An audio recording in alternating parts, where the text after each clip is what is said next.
Dear students, आज हमारा topic है मैकेनिज्म ऑफ स्टोमेटल मूवमेंट, रंध्र गति की क्रियाविधि। अर्थात स्टोमेटा किस प्रकार से खुलते हैं, किस प्रकार से बंद होते हैं। रंध्रों के खुलने और बंद होने की जो प्रक्रिया है वह रंध्र गति कहलाती है। इसके बारे में हम डिटेल से डिस्कस करेंगे। इससे पहले हम स्टोमेटा के स्ट्रक्चर के बारे में बात करें तो इसमें दो गार्ड सेल होती हैं, द्वार कोशिकाएं होती हैं। इसके चारों ओर सहायक कोशिकाएं होती हैं जिन्हें सब्सिडरी सेल कहते हैं। गार्ड सेल के अंदर क्लोरोप्लास्ट प्रेजेंट होता है, जो कि ये माना जाता है कि प्रकाश संश्लेषण की क्रिया करता है। हालांकि इसकी जो दर है वो कोई इतनी ज़्यादा नहीं होती, लेकिन माना जाता है कि ये प्रकाश संश्लेषण की क्रिया करता है गार्ड सेल्स।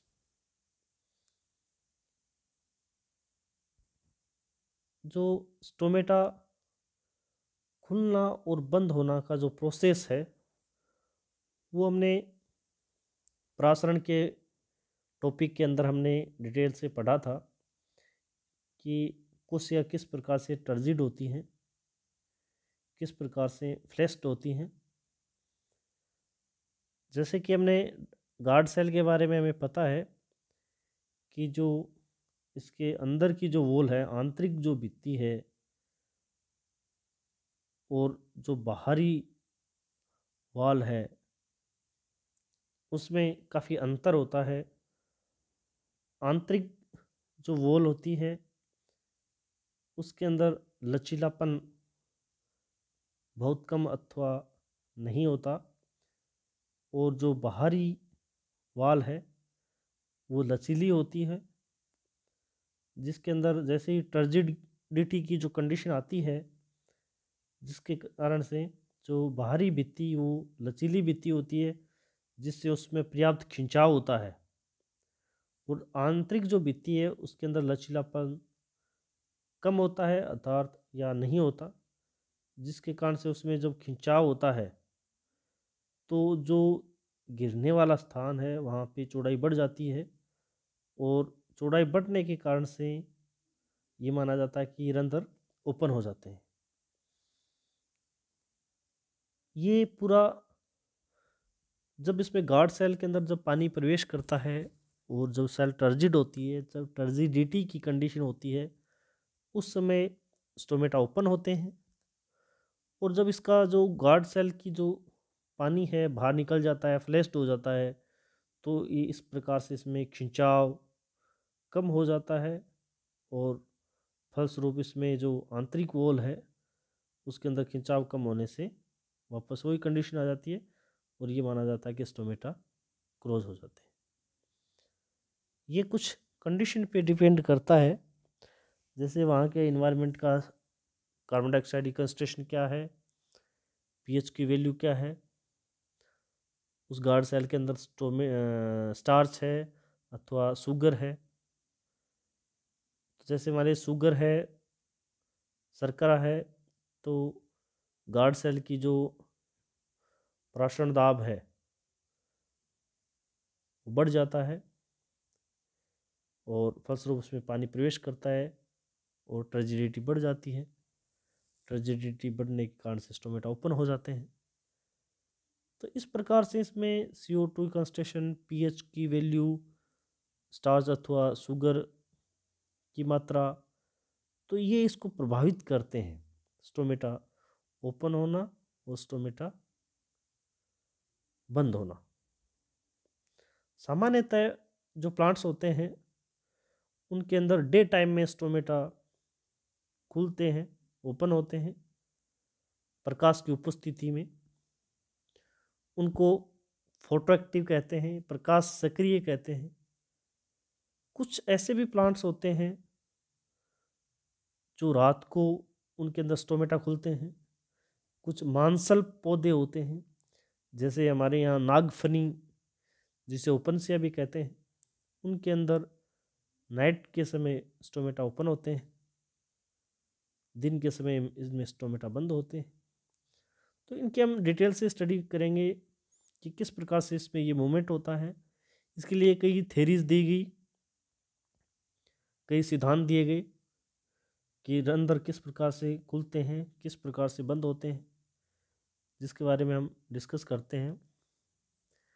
पहली थ्योरी के बारे में स्टार्च और शुगर हाइपोथेसिस। कि जो हाइपोथेसिस है वो जेडी सेरे ने इसका मत दिया, प्रतिपादित किया उसने। उसके बाद में कई कैंडिडेट इसके सपोर्ट किया। उन्होंने बताया कि जब प्रकाश संश्लेषण होता है, चूँकि हम बात कर रहे हैं कि गार्ड सेल के अंदर क्लोरोप्लास्ट होता है, तो उसमें प्रकाश संश्लेषण होगा। प्रकाश संश्लेषण होने से CO2 की वैल्यू है वो कम हो जाती है, कार्बन डाइऑक्साइड की मात्रा कम हो जाती है, और उसमें जो pH का मान है वह बढ़ जाता है, इंक्रीज हो जाता है उसकी pH की वैल्यूज़। और pH की जो वैल्यूज़ है वो इंक्रीज होने पर इसमें स्टार्च है वह ग्लूकोज 1 फॉस्फेट में कन्वर्ट हो जाता है।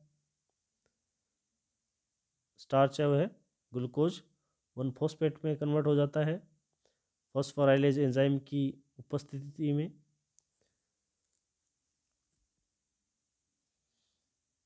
ये पानी में घुलनशील है, अर्थात अब गार्ड सेल के अंदर ये सॉल्यूशन का कार्य करता है, विलियन का कार्य करता है। फलस्वरूप इसमें ऑस्मोटिक प्रेशर बढ़ जाता है, टीपीडी बढ़ जाता है। अब ये पास की स्थित कोशिकाएं उससे पानी को खींचता है, क्योंकि इसके अंदर विलियन की सांद्रता बढ़ जाती है और पानी अंदर प्रवेश करता है गार्ड सेल में। और पानी प्रवेश करने के बाद में गार्ड सेल टर्जिड हो जाती हैं। टर्जिड होने के बाद में जो बाहरी वॉल है उसमें तनाव आता है, फलस्वरूप आंतरिक वॉल में आता है, और इस प्रकार से स्टोमेटा ओपन हो जाते हैं। तो इस प्रकार से ग्लूकोज 1 फॉस्फेट है वो एक सॉल्यूशन का कार्य करता है, एक विलियन का कार्य करता है।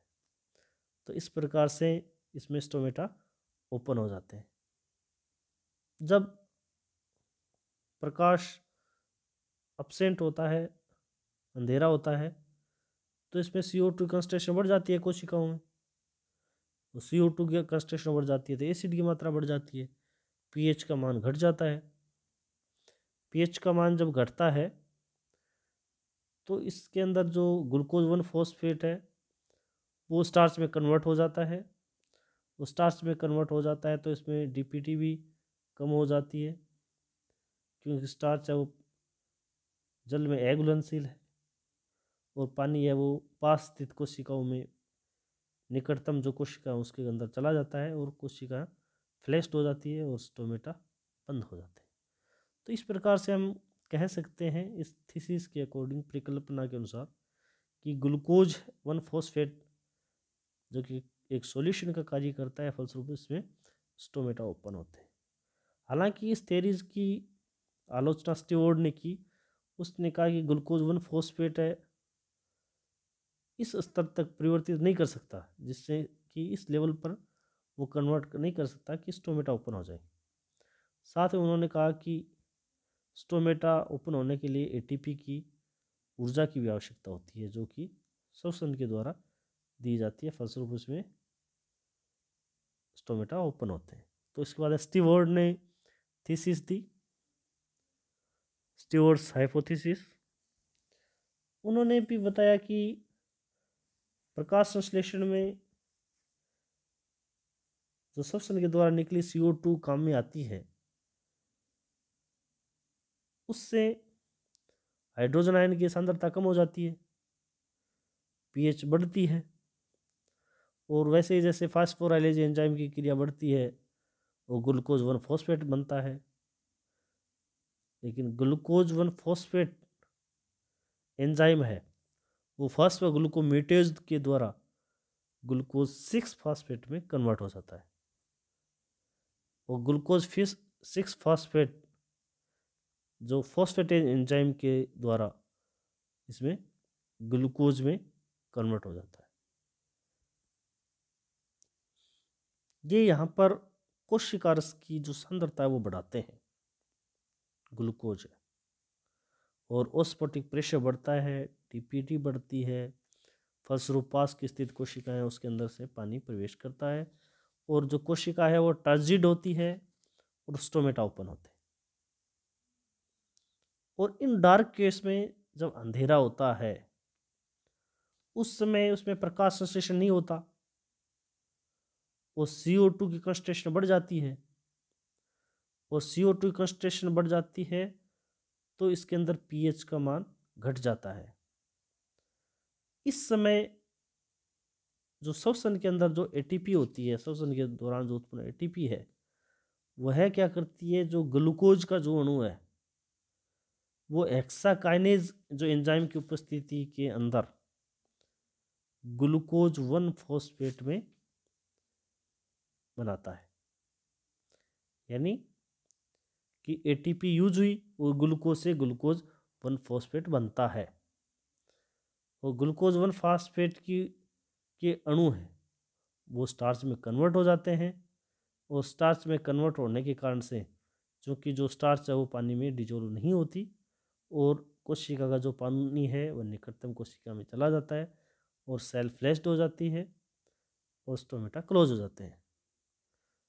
तो इस प्रकार से स्टीवर्ड हाइपोथेसिस के अकॉर्डिंग इसके अंदर एटीपी की आवश्यकता होती है, ऊर्जा की आवश्यकता होती है, इसके अंदर ऊर्जा की आवश्यकता होती है, जिससे फलस्वरूप ग्लूकोज से ग्लूकोज 1 फॉस्फेट इसमें इसका निर्माण होता है, और ग्लूकोज 1 फॉस्फेट है वो स्टार्च में कन्वर्ट होता है, तो इस प्रकार से स्टोमेटा है वो क्लोज हो जाते हैं।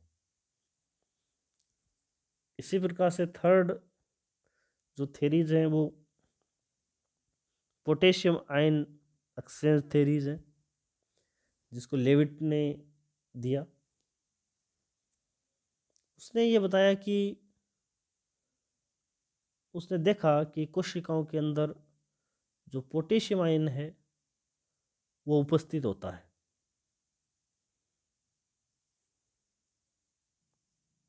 उन्होंने देखा कि द्वार कोशिकाएं जो गार्ड सेल है उसके अंदर जो स्टार्च है वो विलुप्त हो जाता है और कुछ कार्बनिक एसिड हैं जैसे मैलिक एसिड में कन्वर्ट हो जाता है, जो कि एक एंजाइम फोस्फोइनोल पायरुविक अम्ल कार्बोक्सिलेज की सहायता से कार्बनिक अम्ल इसमें ये उत्पन्न करता है। ये जो अम्ल जो उत्पन्न होता है जिसे मैलिक एसिड कहते हैं वह टूटता है और जो मेलेटाइन और हाइड्रोजन में कन्वर्ट होता है। हाइड्रोजन आयन द्वार कोशिका से जो अन्य एपिडर्मल सेल्स होती हैं, सबसिडरी सेल हैं, उसमें उपस्थित जो पोटेशियम है आयन है उससे एक्सचेंज होता है, विनिमय होता है, और पोटेशियम के स्थान पर जो हाइड्रोजन आयन और द्वार कोशिका के अंदर हाइड्रोजन के स्थान पर पोटेशियम आयन आ जाते हैं, यानी एक्सचेंज होते हैं। जब मेलिक एसिड टूटता है तो मेलेट और हाइड्रोजन में गार्ड सेल के अंदर, अब वो हाइड्रोजन आयन है वह एपिडर्मल सेल या सबसिडरी सेल में चला जाता है और बाहर से बैलेंस के लिए पोटेशियम है वो अंदर प्रवेश करता है गार्ड सेल में। तो इस प्रकार से ये आयन विनिमय इसके अंदर होता है। पोटेशियम और ये जो मेलिक एसिड है वो क्रिया करके पोटेशियम मेलेट बनाता है, यानी पोटेशियम मेलेट बन जाता है। अब ये जो पोटेशियम मेलेट बनता है वह गार्ड सेल के अंदर ओस्मोटिक प्रेशर में वृद्धि होती है इससे। फलस्वरूप इसमें जो मिजोफिल की जो कोशिकाएं हैं उससे जो पानी है वह द्वार कोशिका में प्रवेश करता है, क्योंकि जो पोटेशियम मेलेट है वो एक विलयन का कार्य करता है और कोशिका के अंदर पानी प्रवेश करता है, कोशिका टर्जिड होती है और फलस्वरूप इसमें स्टोमेटा ओपन हो जाते हैं। इस प्रकार से इसमें जो पोटेशियम आयन है वो प्रवेश करने बाद में जो पोटेशियम मिलेट बनता है, जिससे ऑस्मोटिक प्रेशर बनता है कोशिका का, और जिससे कोशिका के अंदर जो पानी प्रवेश करने के फलस्वरूप जो टर्जिडिटी आती है और स्टोमेटा इसमें ओपन हो जाते हैं। और जैसे ही डार्क पीरियड आएगा, अंधेरा आएगा, प्रकाश अब्सेंस में होता है, तो इसमें पता है कि कोशिका के अंदर CO2 की कंसंट्रेशन बढ़ जाती है, और इस बढ़ने की इसकी उपस्थिति में जो एक निरोधक हार्मोन है एब्सिसिक एसिड है की सहायता से इसमें बंद होना आरंभ हो जाता है। एब्सिसिक एसिड द्वार कोशिका की जो पारगम्यता या विसरण में परिवर्तन से जो पोटेशियम का जो अपटैक है वह बंद हो जाता है, और द्वार कोशिका से जो पोटेशियम आयन का स्थानांतरण वापस जो एपिडर्मल सेल या सब्सिडरी सेल में होता है। तो इस प्रकार से कोशिका के अंदर पीएच का मान कम हो जाता है, और पीएच कम पीएच के ऊपर स्टार्च है उसका संश्लेषण होता है, और कोशिका का जो प्राशन दाब है उसमें भी गिरावट आती है, या ऑस्मोटिक जो प्रेशर है वो कम हो जाता है, और जो कोशिका के अंदर जो पानी है गार्ड सेल के अंदर, वो जो निकटतम सेल्स है जो पास स्थित कोशिका है उसके अंदर पानी चला जाता है, और सेल फ्लैश्ड हो जाती है, और फलस्वरूप उसमें स्टोमेटा बंद हो जाता है। तो इस प्रकार से रंध्र के खुलना और बंद होना द्वार कोशिका के अंदर जो पोटेशियम आयन का जो प्रवेश करता है या जो बाहर निकलता है उसके ऊपर डिपेंड करता है पोटेशियम आयन के अनुसार। तो इस प्रकार से ये potassium exchange ion exchange theories दी गई लेविट के द्वारा। इस डायग्राम में हम देख सकते हैं कि स्टोमेटा ओपन है, सेल गार्ड सेल हैं, दोनों टर्जिडिट हैं, टर्जिडिटी कंडीशन है। दूसरे डायग्राम में हम देख सकते हैं कि कोशिका दोनों कोशिकाएं फ्लेश्ड है, फ्लेश्ड होने से स्टोमेटा क्लोज हो जाते हैं। एक इस डायग्राम में भी हम देख सकते हैं कि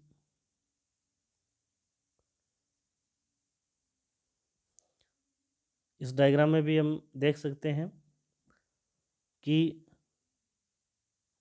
प्रकाश संश्लेषण यदि कोशिका में होता है, फोटोसिंथेसिस अगर होगा तो CO2 यूज आ जाएंगी, CO2 यूज आ जाती हैं प्रकाश संश्लेषण में, तो CO2 की कंसंट्रेशन कम हो जाती है। CO2 की यदि कंसंट्रेशन कम हो जाती है तो जो pH है उसका मान इंक्रीज हो जाएगा। इंक्रीज हो जाएगा तो जो इसमें स्टार्च से शुगर है वो कन्वर्ट हो जाता है, और शुगर कन्वर्ट हो जाता है तो इसमें increase cell sap concentration, osmotic pressure बढ़ जाता है, प्राशन दाब, जिससे फलस्वरूप पानी अंदर प्रवेश करता है। एंडोस्मोसिस होता है, एंडोस्मोसिस ऑफ वाटर, पानी प्रवेश करता है, टर्जिडिटी बढ़ती है, सेल की टर्गर हो जाती है, और फलस्वरूप स्टोमेटा इसमें ओपन हो जाते हैं। ये जब प्रकाश संश्लेषण होता है तब की स्थिति है, अर्थात लाइट के समय है ये, प्रकाश की उपस्थिति में।